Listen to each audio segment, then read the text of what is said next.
Okay, guys, welcome again to a second webinar with us here, or a second focus session. Last week we had a session where we just went over most of the questions that people had during the first week.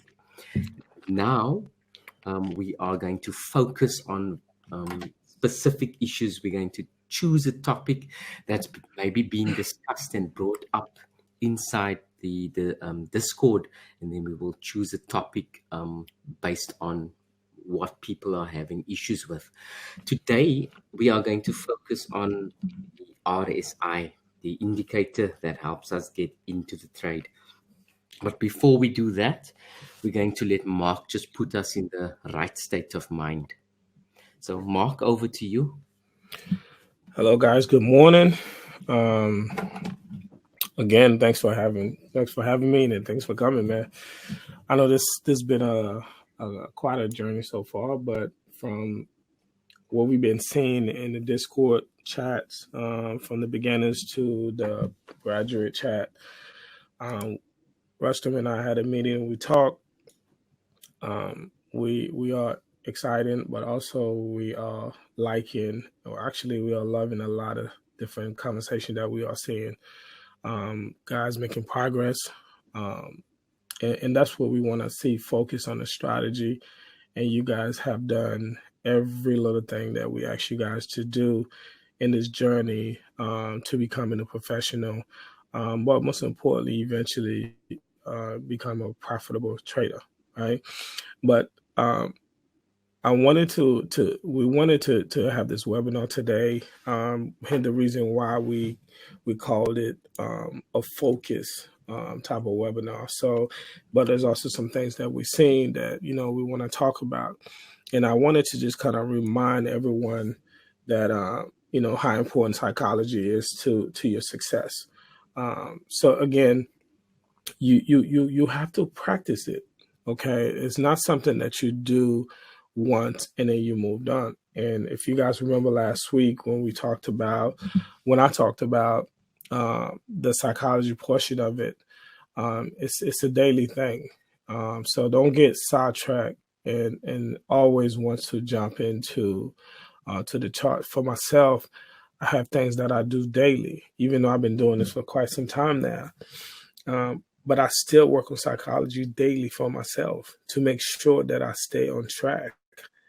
Okay. So, I just also want you guys to focus on that, not just so much focus on the chart. The chart is the thing that gets you where you need to be eventually, which is your goal, whatever vision that you have for your life. But ultimately, you need to practice this on a consistent basis. So, again, this is a focused webinar. This is some of the things and also some of the guys that I work with personally, conversation I may have had with them that I feel like I could kind of help you guys throughout the journey. So make sure you continue to keep practicing psychology because, again, from my understanding, from my research, from my experience, from some of the top guys, like the guys that I mentioned last week, it is 80% of your success. So don't kind of throw it in the closet and forget about it and just start going to chart. So do whatever you need to do, whether it's affirmation in the morning before you start practicing, whether it's telling yourself that you're gonna have a great trading day. All those little things help in a major way. Okay, so I wanted to talk about pacing yourself. Psychology is a variety of things. It's not just one thing. It's a lot of things that you must do, like pacing yourself. Don't rush this, right? So just because you may see someone on the chat that may be having success, even though you and that person may start it at the same time, pace yourself. Don't feel like you have to rush. If you're not getting it, that's why we're here. Right? Ask questions. Maybe partner up with somebody in the chat if you feel more comfortable with somebody that you've been doing one-on-one talks with on the chat. Do that, whatever it takes. But remember to pace yourself, right? Just like this picture I'm showing you. You see the little girl is almost to the top of the stair, but what is the little guy is doing in the back? He's taking his time. right? Maybe she's older. Maybe she have more experience going up the stairs. Okay, so pace yourself and no rush. Because I've seen it on the chat where certain guys is where how much that I should be expecting on a monthly basis in terms of percentage. No, pace yourself. So um, focus on exactly the area that you're in and focus on where you think you're weak at, and then eventually you'll get there. All right. Staying in your own lane. So if you see those cars that's going different direction, so at any given time, one is getting on the wrong lane. On the reverse side of traffic, you guys know what happened. It's the same thing with trading. You must stay on your own lane, meaning that you're not having to worry about, okay, this guy is a little more advanced than I am. That's still you working on your psychology by doing the things that you need to. If you don't understand, ask questions. Because I saw a couple of times where, in the chat, a couple of guys maybe a little more advanced. Well, they may be doing it a little longer than you have. They may be a little more experienced than you have. So staying on your own lane is important. Eventually, we are going to get to the final destination, which is where we want to be. So it's important that you remember those things, and that's why we do this focus webinar, so to kind of remind you each and every day to get you going. Okay, and I think Russ and I have seen, I guess a couple guys that we work with. One of the biggest thing were fear of missing out on a trade. Again, psychology is many things. That's part of it as well. You can't be afraid to miss out.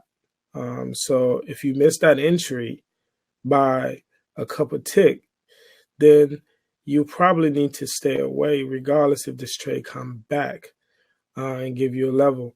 So you don't want to form any bad habits, because it will cloud your psychology. Trust me, it will.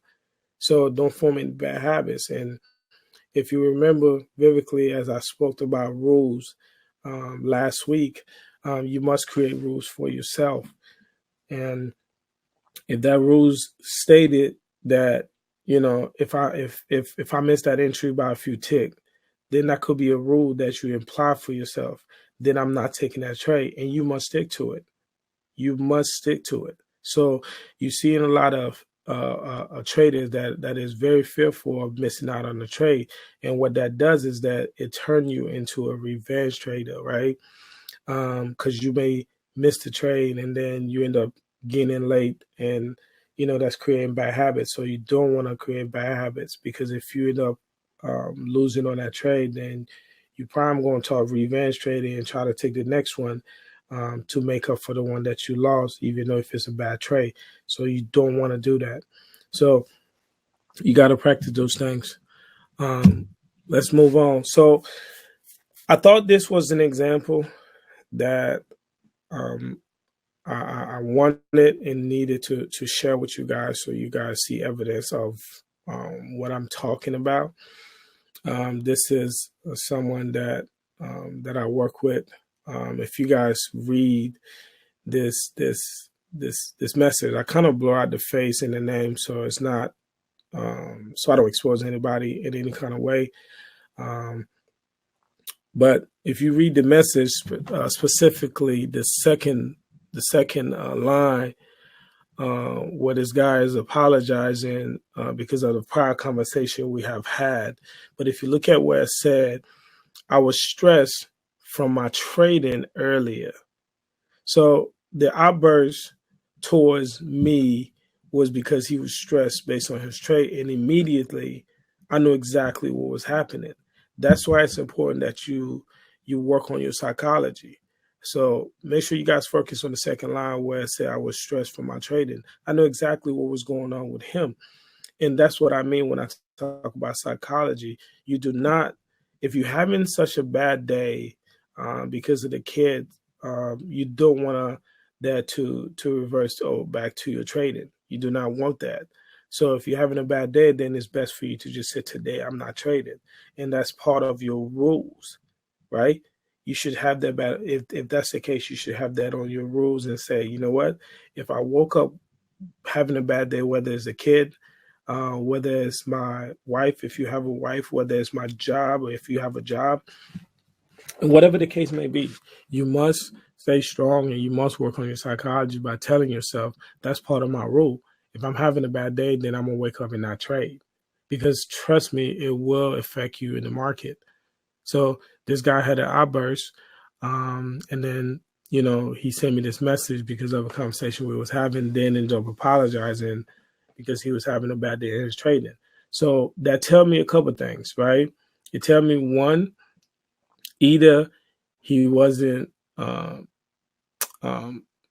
ready to lose whatever. He didn't plan out his day, basically what I'm saying. He wasn't ready to lose the amount he may lose or how many trade that he lost, because I don't know. He didn't state that on the message, right? But I can tell, because if you plan out your day prior to you getting into the market, okay, you say, okay, for me, as an example, I said, if I lose 2 to 3 trade back to back, right? Then I'm done trading for the day. I don't care if it happened in the first 5 minutes of the market or if it happens in the first 5 hours of the market. It doesn't matter. Those are the rules that I have for myself, right? And I said, I give myself a limit to lose for the day. If I lost this amount, right? That is prior to me doing anything. So I give myself a number. I say, if I lose that much for today, then I'm done. If it happens in the first 5 minutes, I don't care. I'm done. I'm not trading for the rest of the day. If I lose 2 or 3 trades back to back, I am done for the day. There's a reason why those things are happening. Maybe it's just not your day, right? Maybe it's time for you to move on, focus, and plan for the next day. And that's how you stay ahead of the game. Because what that would do is that if you don't have those rules for yourself, you will continue to keep taking trade. Before you know it, it might be a bad day for you and you 7 trades lost. It happens. So when I got this message, I knew exactly what was going on. He should not have been trading for that day. Or he didn't have a plan for himself that says, if I lose this much, if it happens in this amount of time, I'm done. So you must pay attention to those things and again, work on the psychology on a day to day. So let me move on to the next slide. So again, I believe that's my final slide. And again, I told you guys I was going to be brief, but I want you guys to start working on a vision, vision versus your goal. Sometimes you may set a goal, and let's be honest, you may not achieve that goal, and that's okay, as long as you take many steps toward it each and every day, and that's how you get to the end result. But a vision is different from having a goal, right? A vision is what you really actually see your life to be, in the future. So you also must set visions, not just goal. Goal could be something that you could accomplish within seconds, but a vision is something that you see in the future for your life, and that will kind of give you a quick understanding what you need to do, and you could kind of map out your life for the future within this trading game. Because if you don't do that, you're just going through the motion on a day to day, and that can cost you greatly. All right, so. Hopefully I was able to translate something to you guys today within psychology. But this is all I have. I will hand it over to Rustin to give you guys the second part of it. Thank you for having me. Excellent. Thanks a lot, Mark. Thanks very much. Mark has helped even me, like personally, through a whole lot of things, because I've known him for a while now, and I have ups and downs as well. But the good thing for me, the ups and downs is not really happening in the trading anymore, because I don't see the down anymore. It's not that I don't have losses and stuff, but I do have down days that that is influenced by outside events other than trading. And then Mark has lifted me up even on a Saturday morning or Sunday morning. He's always there. So I'm very appreciative of what he's trying to do here. It's the most difficult task ever, is to make traders feel that psychology is of any importance here. But it is the be all and end all of the whole game. So these two guys here, we all admire them and we know who they are. Some of the best traders ever.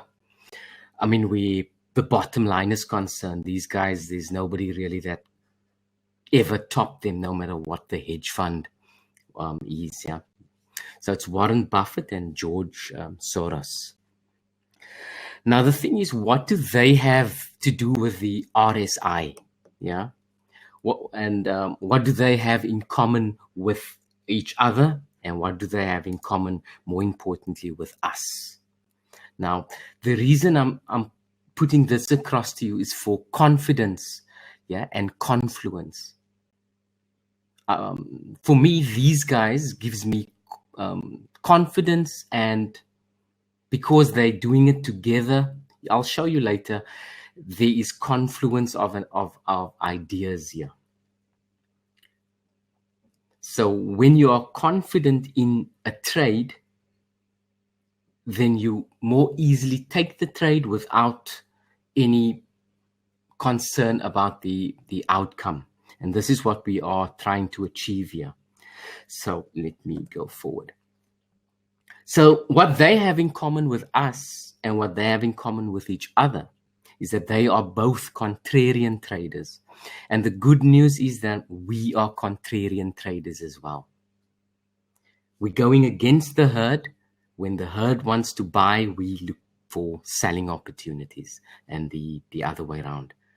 If the herd wants to sell, then we're looking to buy. So Warren Buffett says, be fearful when, I don't know, can I get some answers in the chat? Be fearful when.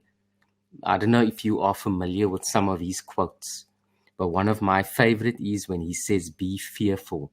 So does anybody know when you need to be fearful? Yeah, Stan says, be fearful when others are greedy. So what does this mean for us and on a chart? So when others are greedy, what is happening? Especially with the stock market. The stock prices are all going up. Yeah. Everyone here is greedy. So why is Warren Buffett a contrarian trader? And why does he say, be fearful when others are greedy? It's because he's looking to sell somewhere here. He wants to sell somewhere there. And then the opposite is true. And more importantly for him, this is what he usually does. When he sees that prices of a stock is coming down, then this is where this guy is starting to want to buy. So the herd is selling, and him as a contrarian trader, he's one of the only ones that is starting to look to buy here. He's not looking for that pullback to go forward. He's not interested in that trade at all. He doesn't want that because that's too late. He wanted to be in on that trade up here already. So he's interested in buying. But so Warren Buffett, he's got the money to actually buy right here, yeah? Right here. He can pull the trigger and buy it right here because he's an influencer. He's a market maker. He'll move this price to whichever direction he wants. But we can't do that. We need some sort of a signal on the chart. We need something to show us that this is the correct place for us to buy. Now, what we can do, a good idea is to look for this W pattern. We can do that. But the thing is, the W looks different all the time. So what gives us the confidence and the confluence that all of us are looking at the same thing? That is what I'm on about with the RSI.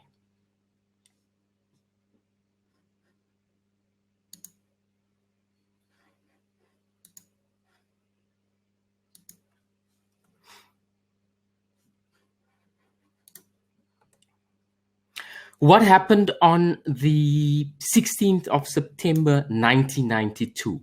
Now, I'm a passionate guy. I might start crying here now.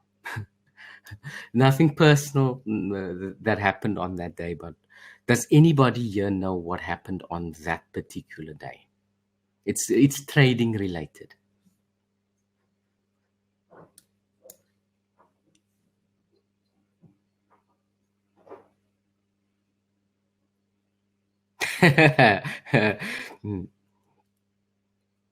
Okay, good.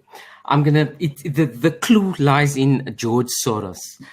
Now, the thing is, one of the main reasons I wanted to start trading, it was because in 1992 I left. In South Africa, we had a system, a matriculation system. You go to school for 12 years. That's your primary school and your high school and everything. And then in 1992 is when I graduated to go where I could now choose my path.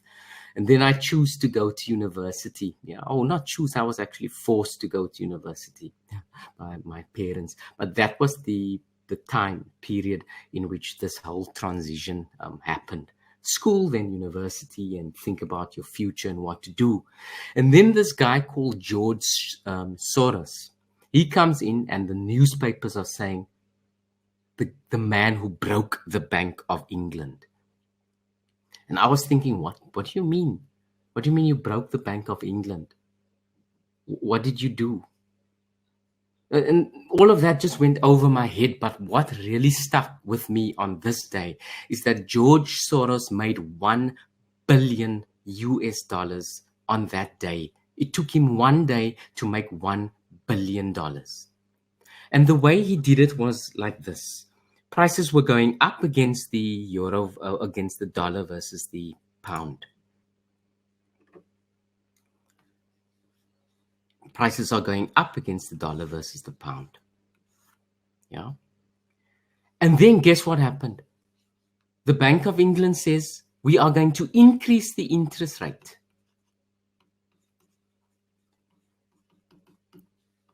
And all fundamental traders says, if you increase the interest rate, if there's a hike on the interest rate, we're going higher. So there's a little barrier up here. So we should be going higher up. And then what they do is they did go higher up. And here Mr. George Soros sells. And that was $1 billion for the day for him. I've got a chart that I want to show you where that trade is more... where they show you the trade a bit better than what I did. Here it is, the trade. The prices are going all the way up. The interest rate hike is announced. The interest rate hike is announced, and then George Soros makes his $1 billion a year. So everybody was going all the way up here. And he was a contrarian trader here, and he sold. And that's how he made his money. So Mr. Soros and George, they have that in common. They are contrarian traders.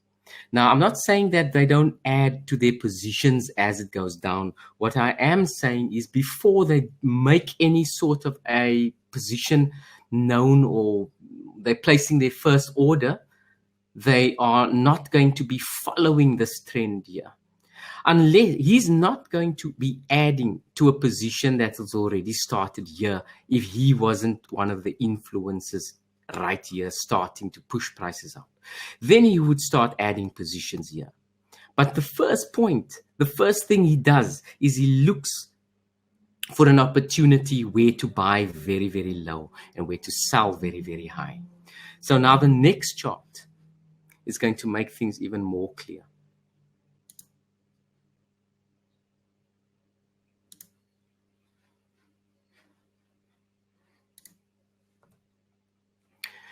Now, this is where the whole thing really started for me. This is my favorite trade of all time. This is the 1992 September trade. There was no computers and stuff that I could really have access to and see all this stuff. I had to look at these things afterwards. But what gives me confluence and confidence in taking any sort of a trade is looking at the guys that does it the best. This is what I do. I told you last week, and all I do is copy. I'm not an original guy. Unfortunately, I don't really have my own ideas and stuff. I wish I did, but I just copy. And what I do is I take the best from the best, and I use that. So this is where the whole idea comes in. Let me show you. I need to actually first go back here. 1 second, guys. Sorry. I need to show you the previous chart again. Just notice this. With the RSI, I'm going to explain more about the RSI later. This is an RSI focused video, but I'm just showing you why I'm using the RSI. Yeah? This is a stochastic indicator, and there's a bearish divergence there. As prices are going up, there's a divergence going down. I'm not sure of the validity of this. I think someone else just drew this in there, and I'm using it. I hope that this was the case, and I think it was, and I'm sure you're going to agree with me by the end of this video that that was a divergence there. So that you can find divergences with any sort of an oscillator, like an RSI and a stochastic, any oscillator that where prices oscillates between like two extremes. Usually they use a 30 and a 70. So in this case, some guy has drawn this, and he's shown that there is a bearish divergence here.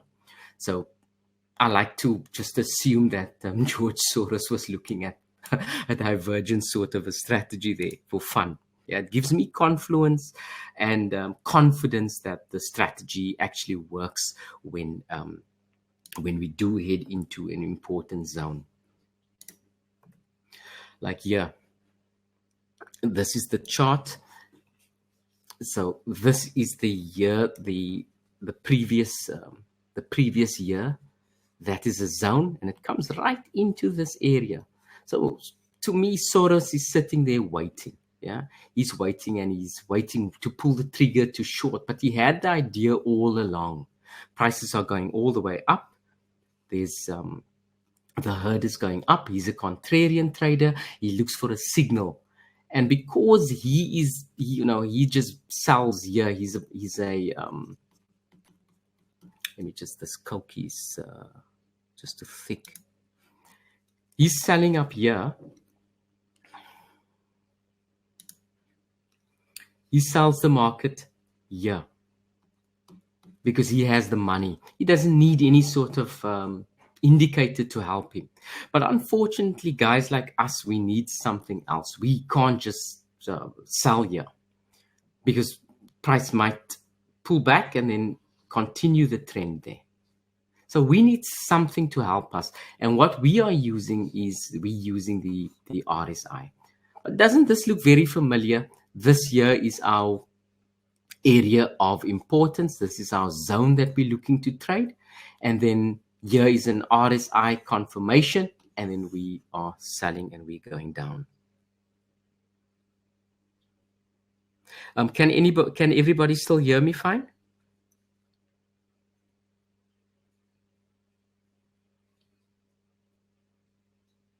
Great. Does this part of it make sense here? That it's a contrarian trader. We're trading against the herd, and here he's waiting on prices to head into this level, and then he sells. And because we can't sell here, we don't have the power, we have to wait for a signal.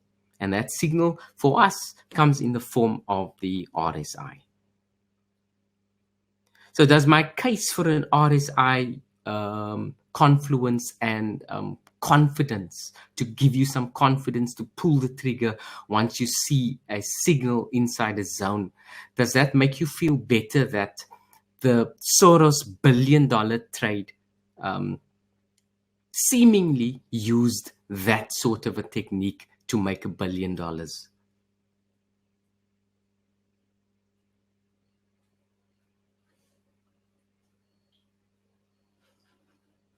Okay, Luke, I'll speak to you soon, and I will have the video out to you soon as well. Yeah, don't you worry about that.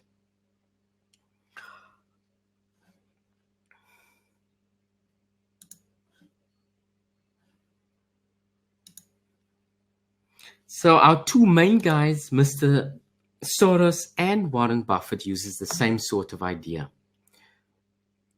And then here's another guy. We don't talk much about him. J. Wells Wilder.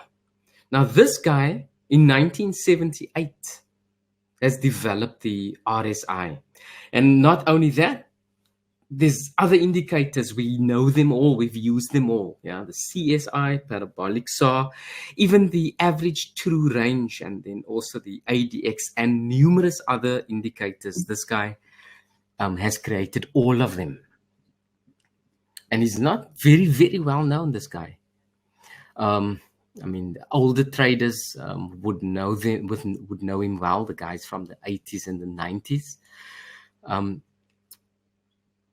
But we still use these exact same indicators that he's created in 1978. And back then, he called the book The New Concepts in Technical Trading Systems. Now, I admire this guy very much because there was no computers back then to help him do all these technical calculations. He's done all this on his own. And now we take it a step further by computerizing the whole thing. So the RSI gets plotted on our charts easily.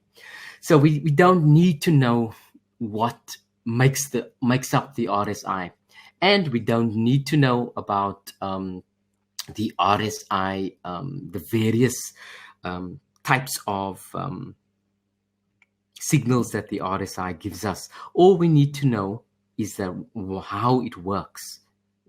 And then you will know why it works. And then that should give you confluence in using it. And then trying to picture a perfect setup once we see the RSI. So I'm giving you all these big names, or the names that are big to me during my career, the guys who's made me confluence that their stuff works, because they've actually showed me it works. I went back to their charts and saw how they traded and then copied most of the stuff from them. So the traditional way that the RSI has been used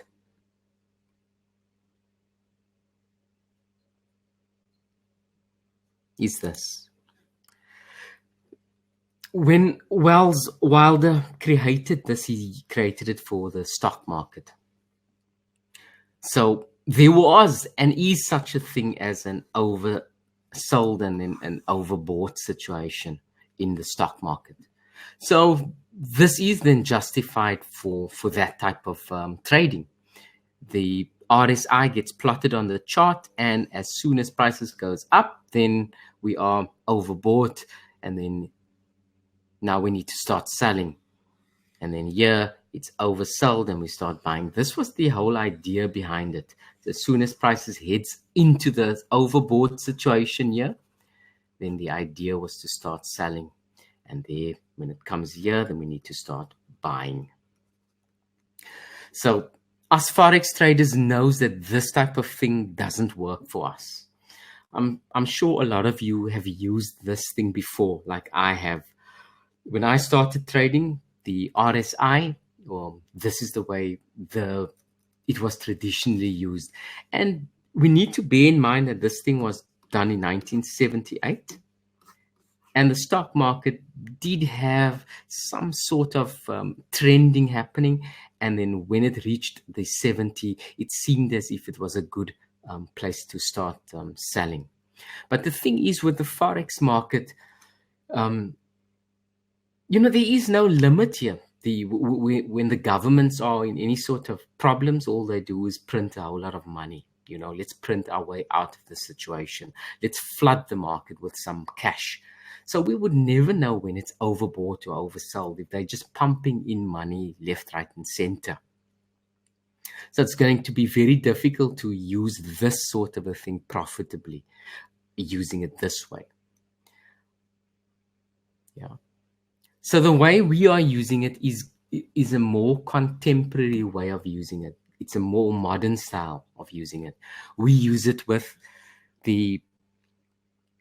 not the overbought and oversold, but we use it for the checking out whether its prices are or the market is divergent or not.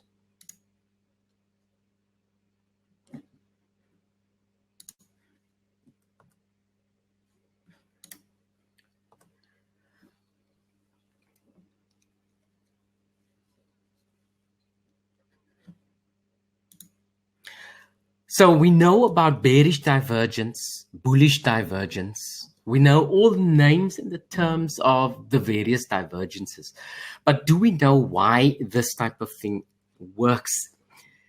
Because I think if we know why something works, then it's going to, again, the theme here is going to add confluence and confidence when you pull the trigger.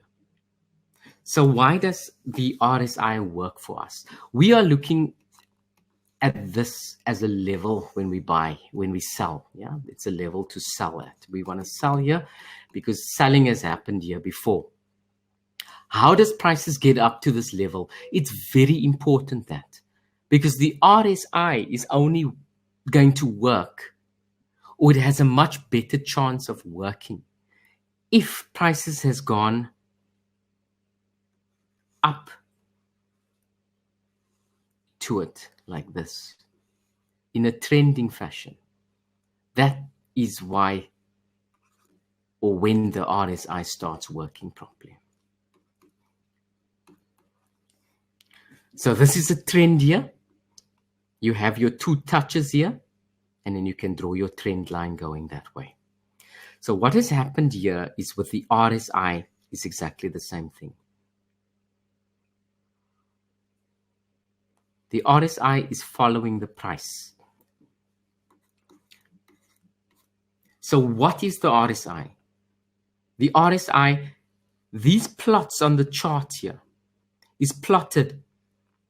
If you look at the RSI's, what makes it up? I'm not going to go into that because that's boring and that's not going to make you any money. But what I think is going to make you money is knowing this few things here. We're using the 14 day, or the 14 rather, not day, period. We're using the 14 period moving average here, or the 14 period RSI, which means for every single bar that is going up, it calculates the last 14 bars on average, what has price been doing. Like if we look at this move up here, this is an impulse wave in Elliott wave. I'm going to start talking in this fashion because eventually this is the way I'm going to present most of the stuff, whoever joins on the Master Traders course. So I'm going to talk in impulse waves and things like that from now onwards. But if you don't want that, just mention it at the bottom, and then we will just simplify the whole thing and then not mention Elliott wave at all here during the beginner section. Just let me know quickly if you like me to talk in Elliott wave terms, or do you want me to talk in just normal terms? Like if we look at this, we have two touches here. Here's my first touch, second touch. So which means this now is a trend line.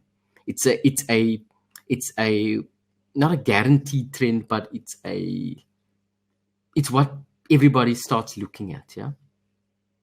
Everybody looks at that as a trend because it has two touches. But Elliott Wave looks at this as a trend because we have our first leg and our correction and our second leg and another correction. And so this whole thing is an impulse wave.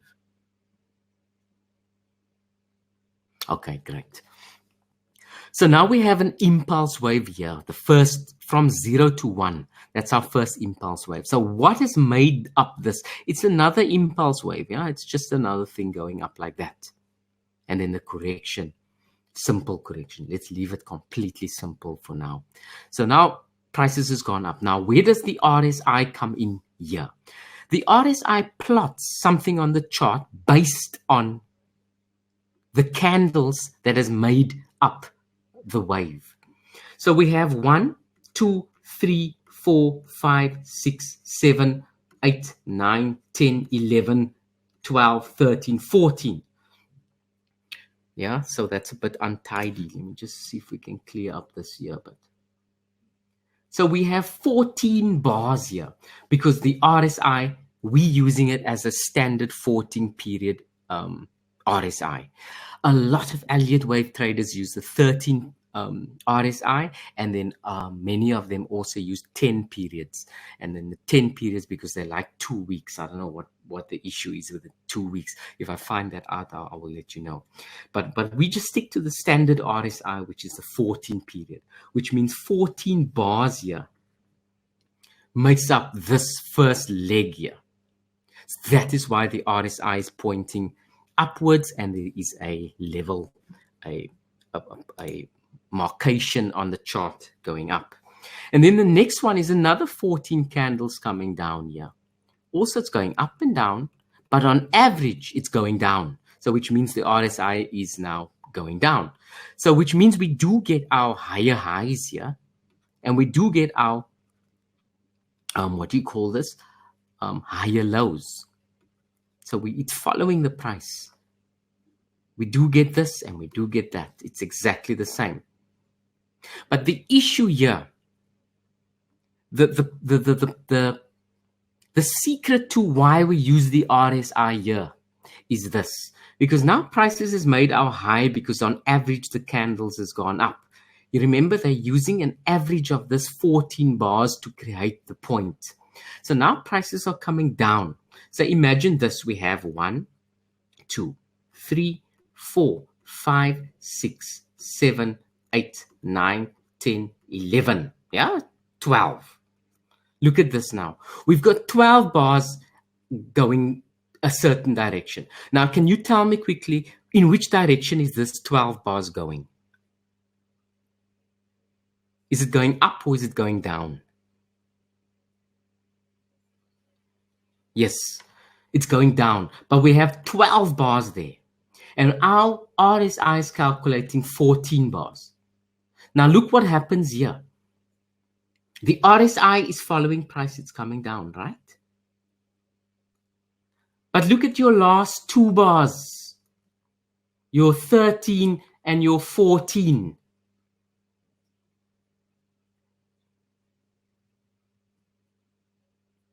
On average, it calculates the 12.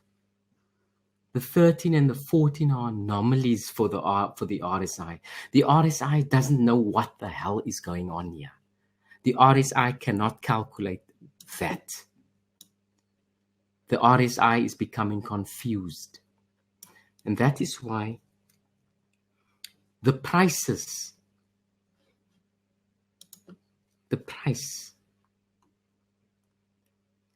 has gone up with that last 2 bars, but the RSI on average was down bars. Now you have a higher high, but your RSI fails to follow through.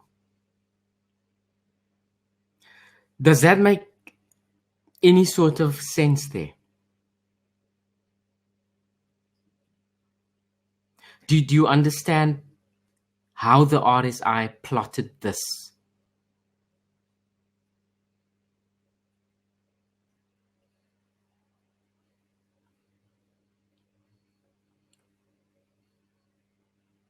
Okay, great. If you don't know, we must just get this in your head first. It's going to give you the psychological edge in your trading, and it's going to help you pull the trigger when you know why the RSI is doing a certain thing. This is why I'm not giving you indicators to pinpoint the RSI or when there is a divergence. I want this thing to be an innate quality in you, yeah, before we start giving out indicators and all that. Yes, Stan. Okay, old boy, I'm going to do the 14 period thing again. Yeah, the 14 period thing I'm going to do again.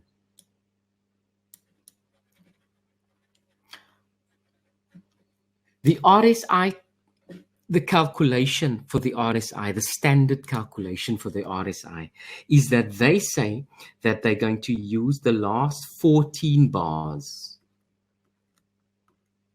And they're going to say, look, the average of this last 14 bars, yeah, is going up in this case. But the last 2 bars maybe, or 3, is going massively down. It's going too fast for the RSI to catch up to price. And this is why the RSI is unable to plot the point going up there.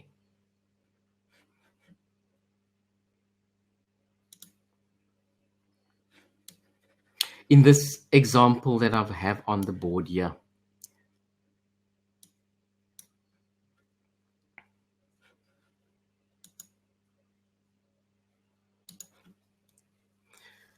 on average here, the prices are going up. This is the RSI, Dave.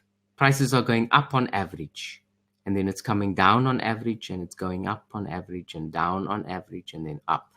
Yeah, up to that point over there.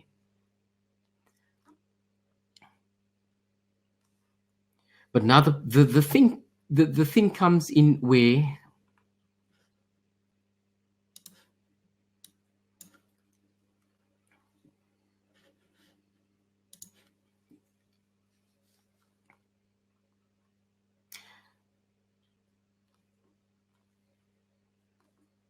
so now prices are here together with the RSI. Everything is equal.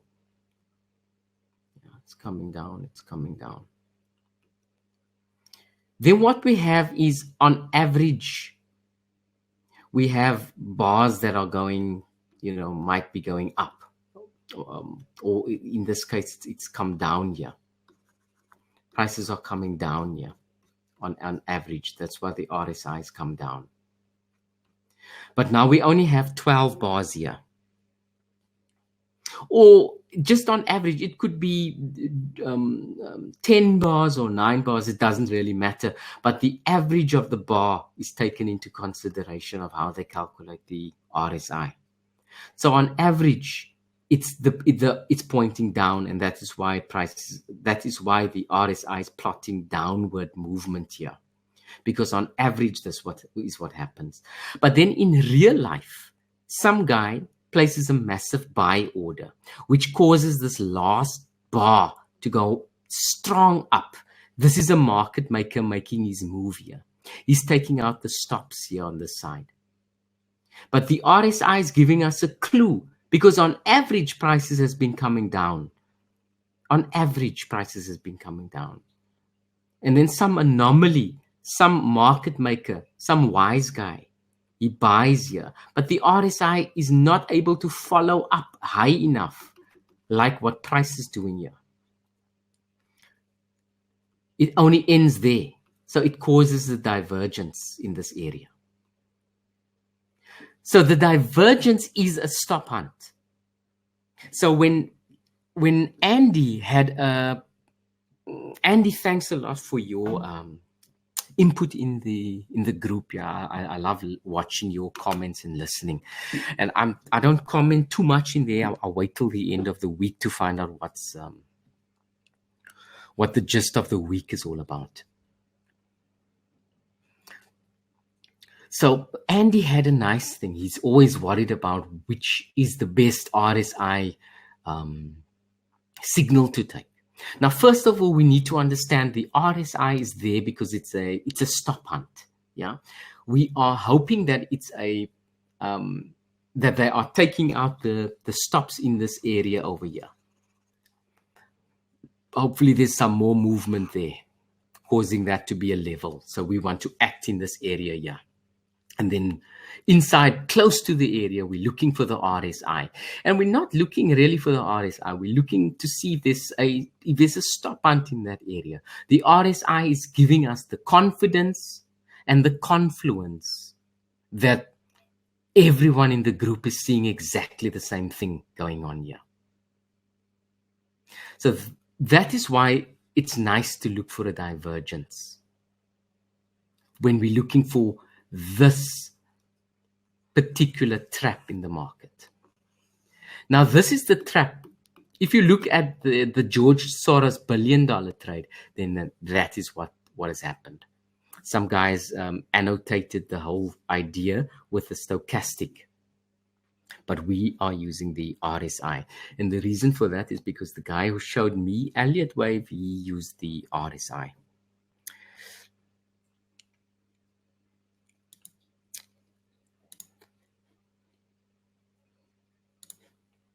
So now you know why there's a divergence, yeah? It's because of the average price is calculated, and then the RSI doesn't make any sense of what price is doing. So on average, prices are coming down, and then suddenly somebody buys. Now this sudden movement, Andy, is the thing. It's the sudden movement that we're looking for. I don't know who it was, but I think it was, you were not debating whether it's, I think it was Justin. I think it was Andy and Justin, you know, they're putting on their boxing gloves and saying, hey, look, that's not a bloody divergence. And Justin says, oh, don't you see it here? Can't you see? Are you blind? Now, this is the thing with the confluence. I'm not talking about a confluence of a level. I think everyone gets that. But what I want is a confluence of ideas that we are all seeing the same picture. When we get into the master's level, it acts as if it's a signal that we are following. Within the time that I've worked with the traders inside of a master's level, and the good news is that the Stig is in there. I don't need to do anything anymore. It's just the level is there, and it's posted, maybe a day before the time, and nothing else is posted. I don't see a single comment. I don't see anything else there. All I see is a daily. And then as soon as the 15-minute gets posted, then I'm on high alert. Like what Mark Chapman says, that he is salivating to take the trade. Now, that's what it's like. It's the master course group there works like a signal service. As soon as someone posts a daily, he's on the same page as everyone else. We all agree on the same sort of thing. The next thing is going to be talking about levels, but now we're talking just about the RSI. So I think it was Justin and Andy that were fighting about the levels, yeah, not the levels, whether it's a divergence or not. And we need to sort these type of things out. I need you guys all on the same page. What I'm going to do now is just go to a chart to get the examples up. Okay, so just quickly, this is an RSI here, this is a MACD, and this one here is a stochastic. Now, these three are all oscillators. It does exactly the same thing. I like using the RSI to show me divergence. I don't really mind if you are more used to using the MACD or you're more used to using the stochastic. These are also commonly used methods of finding divergence. I'm going to keep it up just for this one example quickly. We are on the Australian dollar versus the United States dollar. I'm looking for that one. Here we go. Now I got into this trade. Yeah, not a good looking divergence really.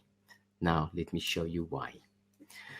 Just to also quickly show you you see you're getting the same sort of a signal from the MACD and the stochastic as well. But I like using the RSI to find the divergence. Okay, so here we have our prices coming into a level, and that is nobody's going to disagree that is a good looking divergence. We can see prices are making higher highs and the RSI is not.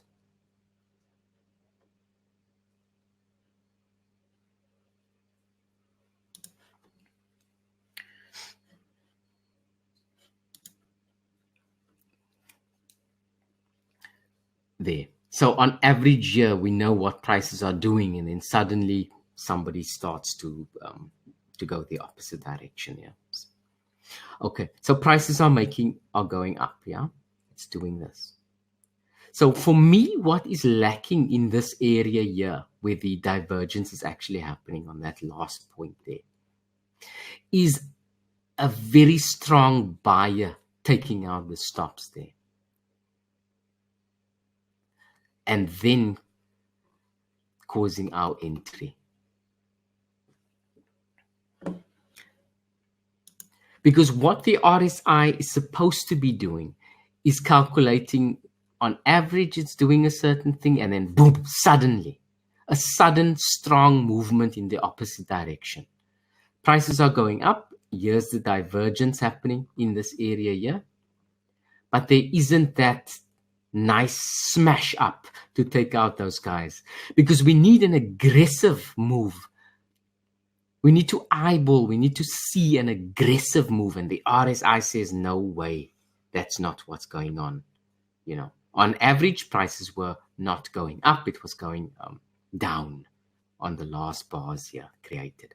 So this is the small little stop hunt here. So it's valid. I mean, it's valid, but it's a small little stop hunt. Now, I take these trades, and I took the trade over there. But then I don't have my stop as I have an aggressive, or not an aggressive, I have a conservative stop. Yeah, my stop is way above there. Let me just see if I zoom, or if I make this into a 30. Yeah, my stop would be above the area over there.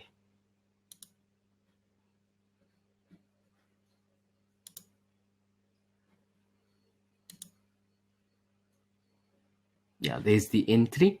Yeah, and this is where prices has gone up. That is about a 30 pip stop loss. Yeah, so mine is way above that. Let me just show you where it is.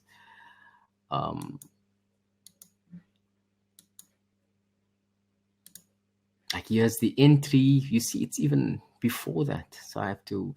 It's going to be the next level. There's my entry. So it's going to be, the stop is going to be, you know, not this, but it's going to be this cluster of here. So if you look at the amount that I'm using here, this is the area, I think. That was 30. And then it's about, you know, more than 50 pips up here is the stop for taking that entry over there. Do you understand that? Yeah, this is the entry, and then my stop is up there. But we're not talking about the stops now. We're just focusing on the way this RSI looks. And what it is, I suggest you guys look for, in addition to the RSI's pattern, in addition to the bearish divergence here, you are looking for a strong move, like a stop hunt, an aggressive looking stop hunt in the area. You guys are still with me?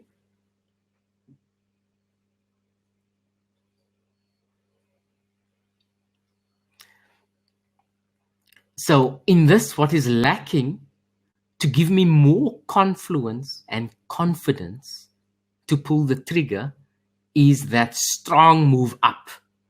and the RSI remains divergent.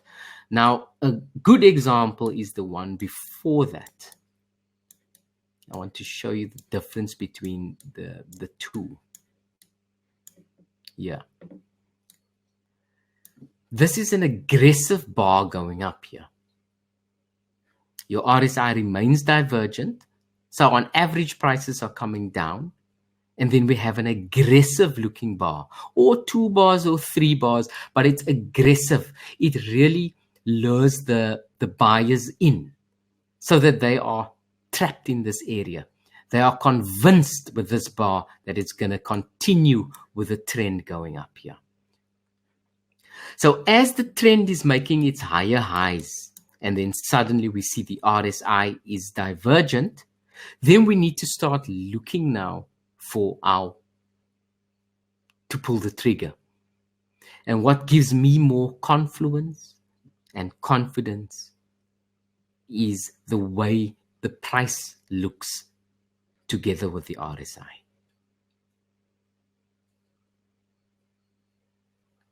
So it's not only that the RSI is making a divergence now, it's actually looking at the price action,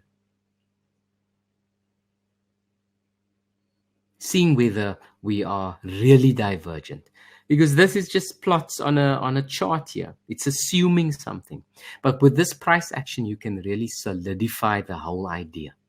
If you see strong moves up in the opposite direction and the RSI is not following through, then the likelihood of this is going to be your final wave of the Elliott wave. This will either now turn into a correction, ABC, or it's going to turn out to a completely new trend. The next example here is on the New Zealand dollar versus the United States dollar. Here we can see again, we have an RSI signal. We are bearishly diverged there. And then we see a strong bar going up. So it's nice for you to, you'll feel okay about price action together with the RSI. It adds that confluence that we need to stay confident in our trade. And what Mark was talking about earlier on was now your entry is over here. You have your sell stop orders placed over here now, because you're seeing, hey, the RSI is not making any higher highs, but the prices has gone up. The nice thing about this thing is that you can just come back to the chart a few minutes later, because you have your entry here, your entry order, and you can be, doing whatever else you want. And if prices decides then to continue up in the trend, then you are not triggered in. And that's what I find nice with the strategy. But what Mark was saying was that if you missed this entry now, and prices comes back there, he doesn't like taking the trade there. We take trades here based on various other strategies. We have 4 strategies, entry strategies. We have 4 entry techniques when prices comes into this. That's in the master's level. Here we concentrate on that. So he's saying if you miss this entry, then just leave it and look for something else. Guys, that is all that I have for the RSI. It's about using price action to add some confluence that the trade is going to work out. The other confluence is that looking at it on a technical and on a chart basis, it looks as if George Soros and the Warren Buffett uses the same sort of techniques to get themselves into the trade. Now remember, when we get ourselves into this trade here, maybe the big guys has actually done it here. Because we don't know what they're doing, we can only look for confluence of the RSI or confluence of some sort of a stop hunt in this area here. Let me clear this up. I'm going to say this again quickly. The big guys, they traded right there, but we can't because we need some sort of a reason to get in. And we're getting in based on the RSI here on this trade. If you get in here, you're getting in on a different sort of a strategy, a different entry technique. You've missed that. This belongs now somewhere else. This belongs to a different strategy. So we got ourselves into this trade. Then what we do in the master section is we know how to correctly follow this trade all the way down to the end, and then back up again. And it's up and down constantly. There are traders that are using this strategy, the complete master section, to trade one currency pair only. They become so familiar with that pair that they're doing it for more than a year with one currency pair, and becoming a master of just the one, and making more money than what I am on this with this sort of trading. I'm focusing on a lot of different pairs because I know that I'm more in a teaching mode at the moment, and I need to look at more pairs than just the one. But there are traders I know who focuses on one, and they get themselves into a trade when it hits the barrier there, and then they follow the way it goes down into the next. They buy there, get themselves in, and then they follow. And the way to follow, that's in the next course. The reason I'm doing the beginner's course like this is because this is the beginning.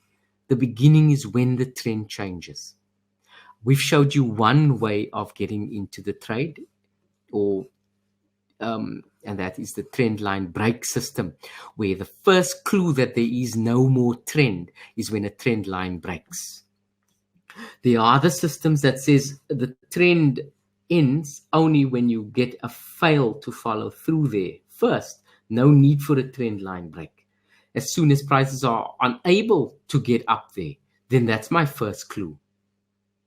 So it's various schools of thought. Now, the thing is, I don't care. I care about that you are trading inside the range. And I want you to get this first so that we show you the next step of how to honestly just need to trade one pair forever and ever. It's I don't know if you are what you guys are in it for, but the people that I trade with are in this to make money with it. And if it's working with one pair, and then it's working, it gives them so much confidence that they are familiar with the nature of this pair, that they know how to look for, or what the nature of the stop hunter is here. How does he actually do this breakout? They're looking for one thing all the time. And then after that, they're looking to follow to the next level.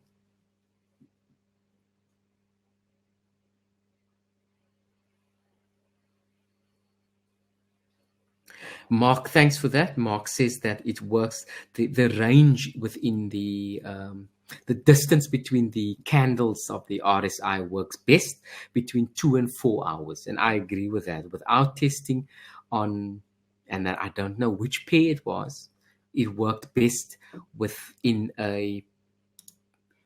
this period here. So we have 9 o'clock here, and then 10 o'clock.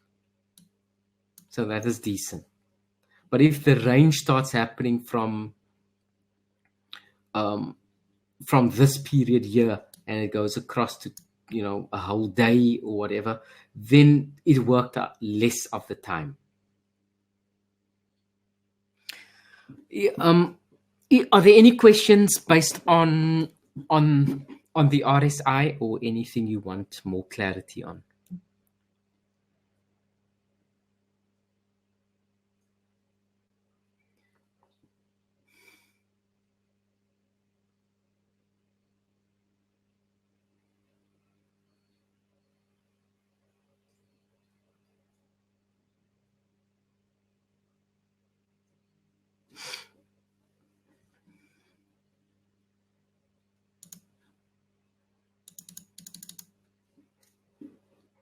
Okay, so we're just waiting on some guys are typing and there's some questions coming in.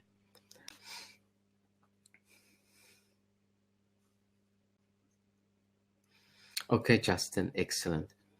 So keep on moving inside the Discord. Talk, make your mistakes, and state your opinions. Yeah, Justin, was it you and Andy with that fist fight on whether it's divergent or not? I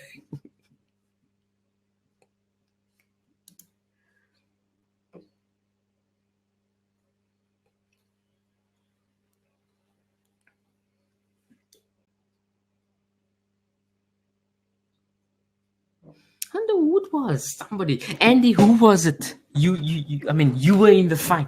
You suffered the blows. B. B just has a question. Can I clarify when the RSI is flat?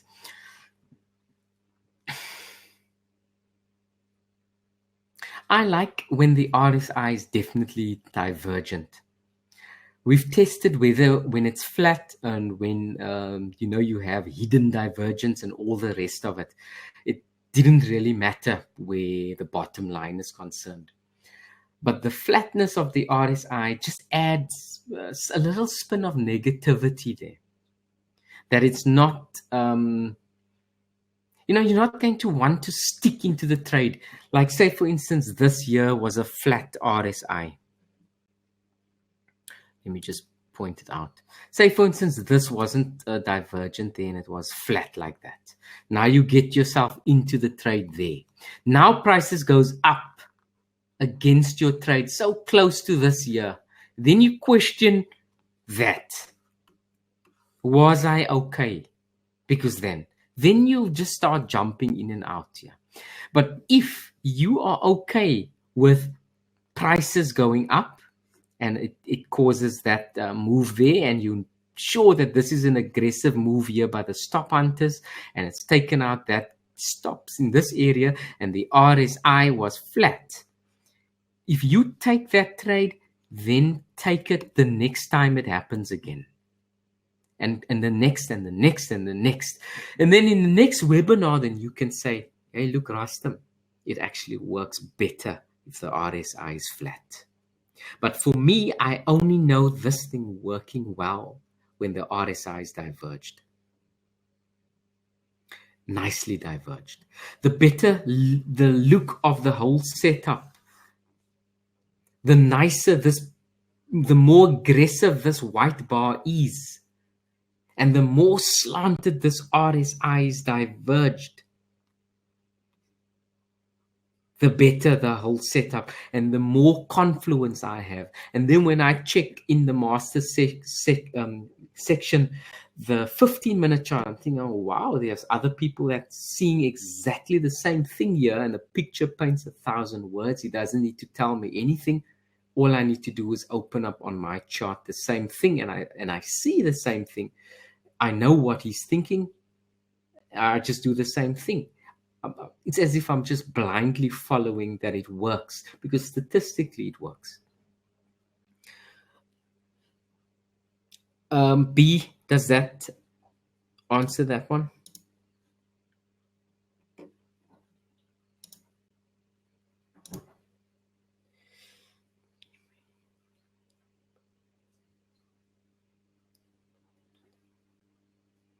Okay, Forex Bill, yeah. If we do not get a rat trap and the RSI is diverged, so we're not getting the rat trap, yeah? And the RSI is diverged. And we still have a daily excursion. can we take the entry lower down there? Let me just draw this and see if I get this question.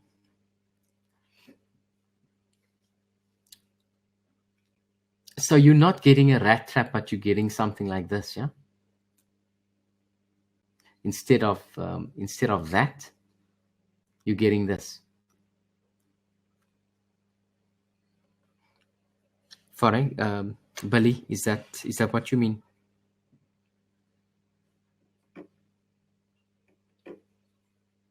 Yeah. So would I still take the trade? Yes, but not based on this strategy. I'll base that there's a qualifier, not the RSI, that qualifies that failure to follow through.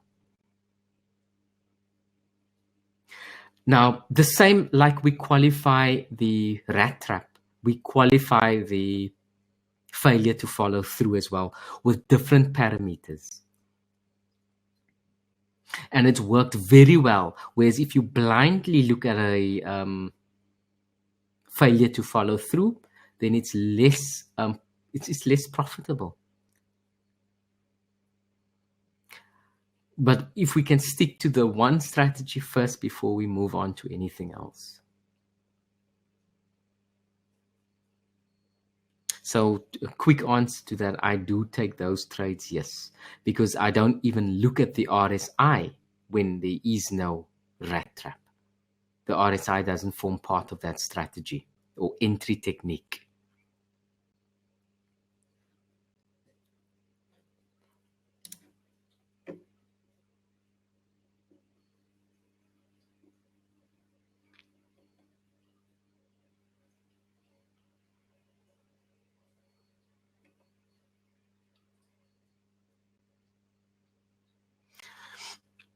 Bali, are you okay with that one?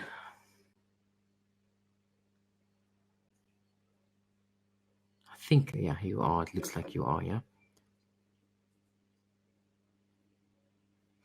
Andy, you want to look at one of the charts here?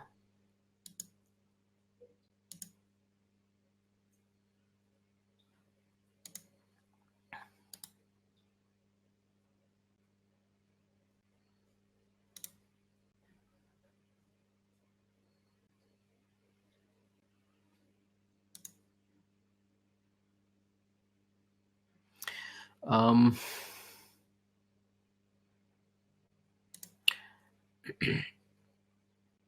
the 22nd, there was a divergence here.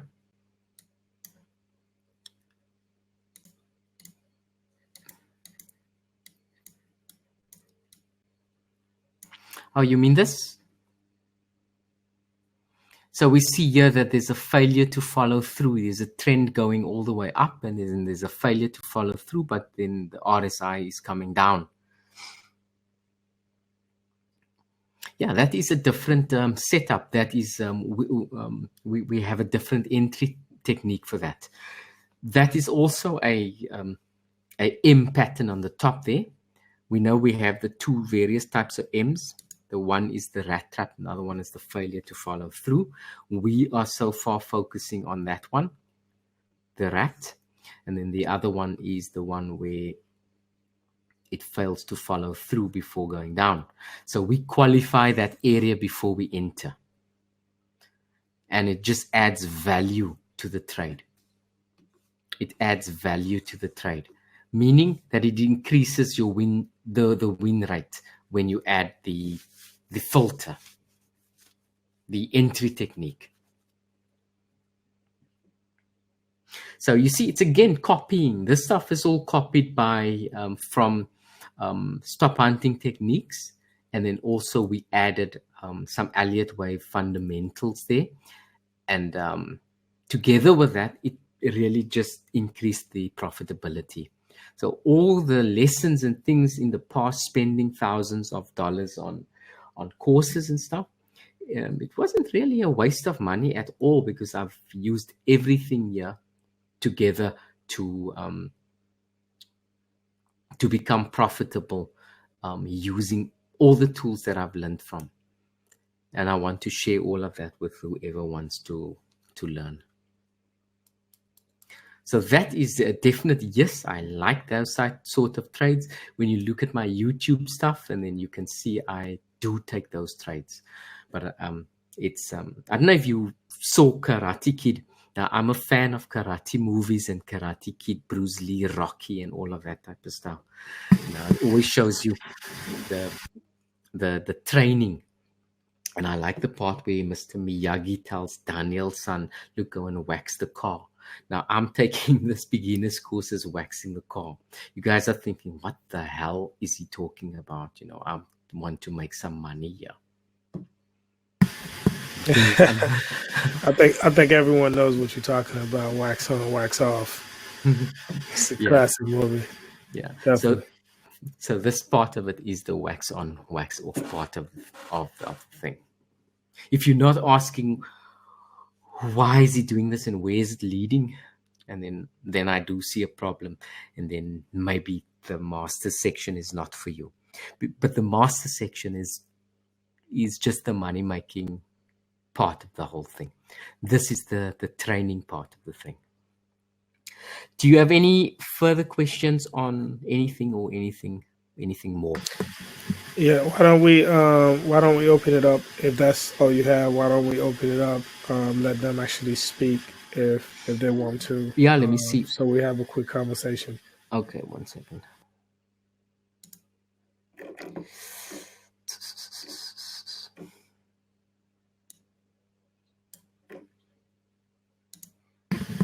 Because I could just send a request to for them to release their mic and speak if they want to do it.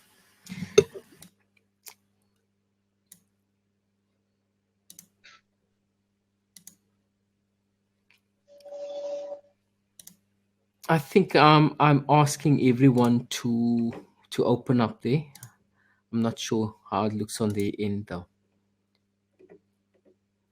Anybody can just accept the audio and just start saying anything. Hello there. Who's that? Justin. Hello there, Justin. What is going on? Mr. Justin, how's it going? Fine, and you guys? Great, man. Good. Hey. Good having you in here. Great to be here. Thank you, Rastam, for that wonderful clarification. Okay, excellent. If it brings any sort of value, then I'm happy, because then the Friday, I like using the Friday because I want the weekend to end nicely. So you found some value there. Anyone else for any questions or any comments or anything? Yeah, hi guys, it's Andy here. Thanks for that course. That's excellent, both of you. Very good. Just to clarify, so because in the chat forum, there's been a lot of sort of conflicting information of, the rat trap, the RSI, the time span measured over that we're taking the RSI on. So from this point on, we should really just stick, I think, to just straight rat trap setups and the RSI, measuring the RSI over a 4-hour period maximum, to avoid confusion, because that's, I think, where I'm getting muddled up, where I'm sort of posting a chart and then it's been contradicted by someone else posting a chart. And that's sort of what's confusing me. What are we just going to stick to? Yeah, there was the fight you had. I think probably with everyone. Okay. Okay. Look, the thing is, the idea here is that if you find that you I'm going to draw something on the chart quickly. Maybe this is going to clarify things a bit better. If your span is too long, yeah, say the RSI is slowly coming down like it is here. Why is this? 1 second.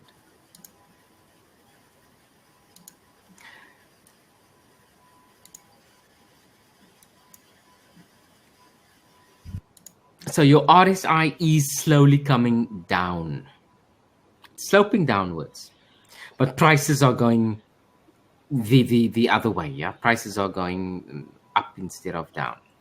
Yeah. So this whole section here is a potential. Yeah, it is a potential, because when a trend trader is going up and the RSI doesn't agree, then there's a definite potential there. But then what I do in a situation like this is then I wait for an aggressive move. So it could mean that this point here and that point now is not diverged, these 2 points here on the RSI, but the whole group of the thing is diverged. So if we do get an aggressive move there, you can base it on this whole piece here, on the whole RSI being diverged. Instead, Mark, he likes using the RSI taking point for point, like this. Oh, there is this point versus that point, and this one is going down. That's diverged. So now his entry's there, right? Mm-hmm. But it keeps on going up. So both of us are safe. He's safe. He's interested here. I'm interested as well. And then he becomes disinterested when he makes a higher high there, but the RSI is also making another higher high. So it's no longer diverged. Yeah. So now it's no longer diverged based on a point by point. Okay. So you're really looking for that spiky price action. I like the spiky price action, because if you take everything into consideration here, we are trying to trade alongside the market maker, and we're looking for his first move. We're looking for his first move.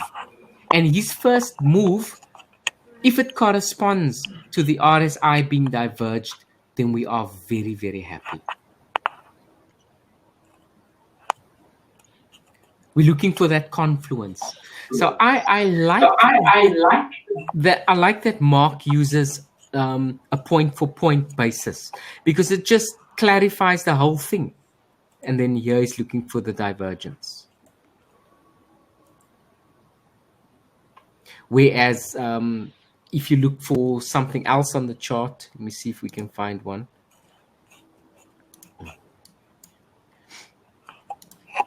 Where there is a stretch,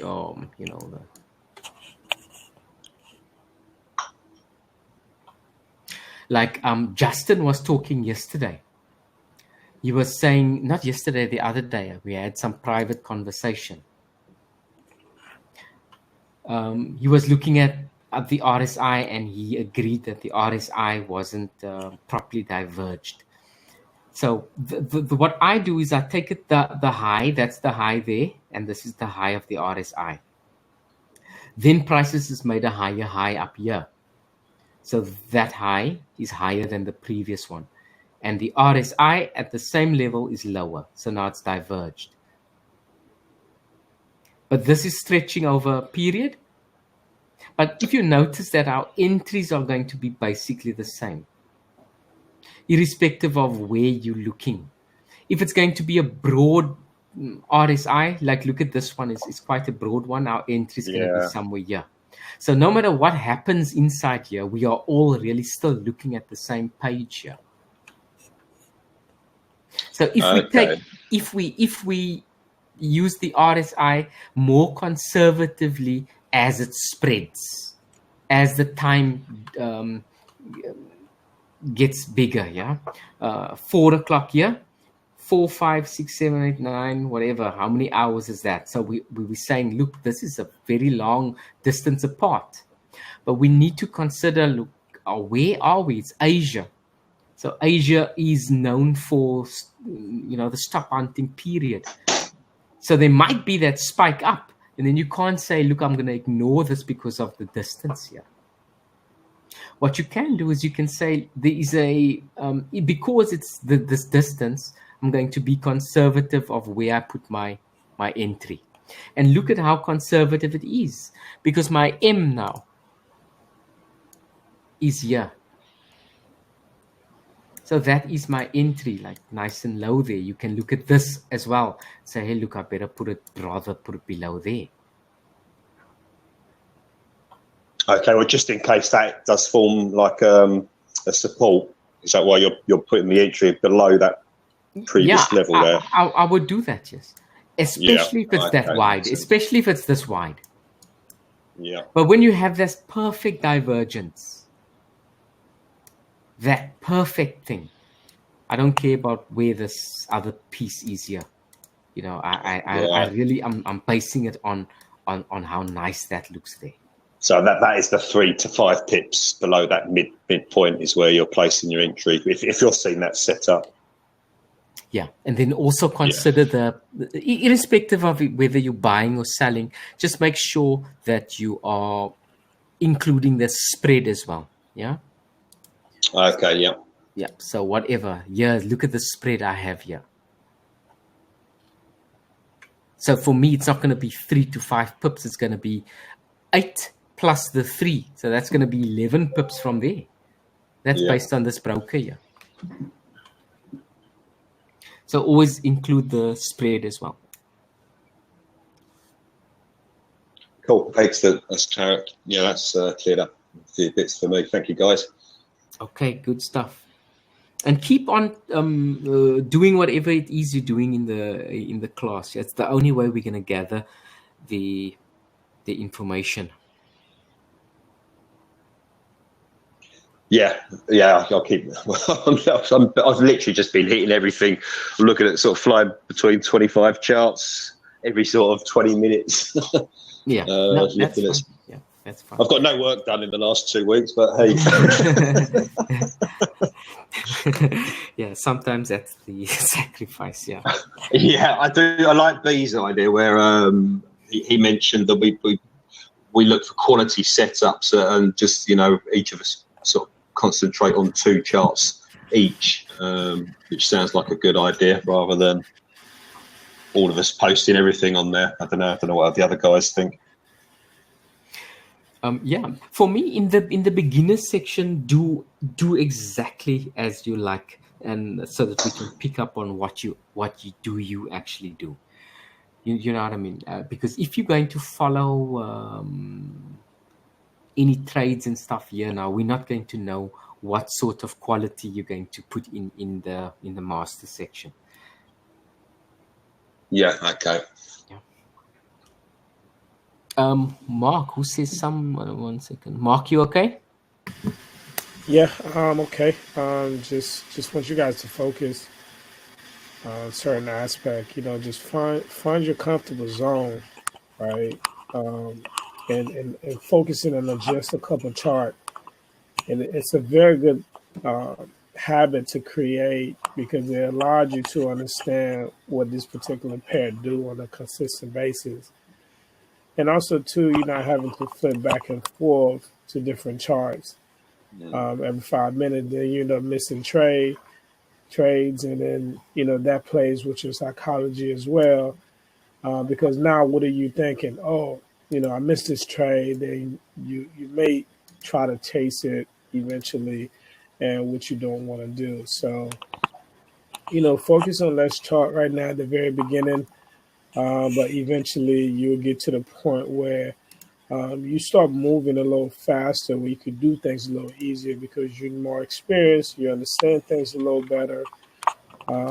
So there's a reason why, Rastam and I do those charts on the Sundays to get to you guys during the week, because we do the work on the weekend. That way we don't have to worry about it during the week.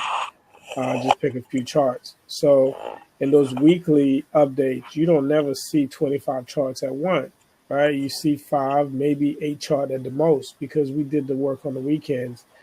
That way, during the week, we plan out our week. So as you can see, based on that, we turn this thing into a business, and that's what it has to be for you. But we just have you guys at a starting point, and hopefully you create good habits and plan your week out where you don't have so many charts and you just focus on the ones that you feel like there's great opportunity to take. So with that being said, if anybody that don't have anything else, that's up for the day. Anybody have any questions on psychology and how to kind of set up your day and set up some rules that you think that works for you? Just let us know, and then we can try to do the best that we can to help you with it. But you have to stick with it. You have to have a plan, man. You can't go into the market thinking that you're going to make money without having a plan. Okay, excellent. I think there are no further questions. Everyone seems good. What we're going to do is we're going to keep watching closely of what is going on in the chat so that we can gather the information for the next week. Okay, then wish you well. A couple guys still typing, so okay. I have a problem trying to solve. I think it's the audio. I think he had an audio problem. Yeah, we just couldn't hear it, so I don't know. Okay, it's a pleasure, Andy. And thanks a lot, guys, for joining us for this one. See you in the chat then, guys. Bye, guys. Have a good one. Bye.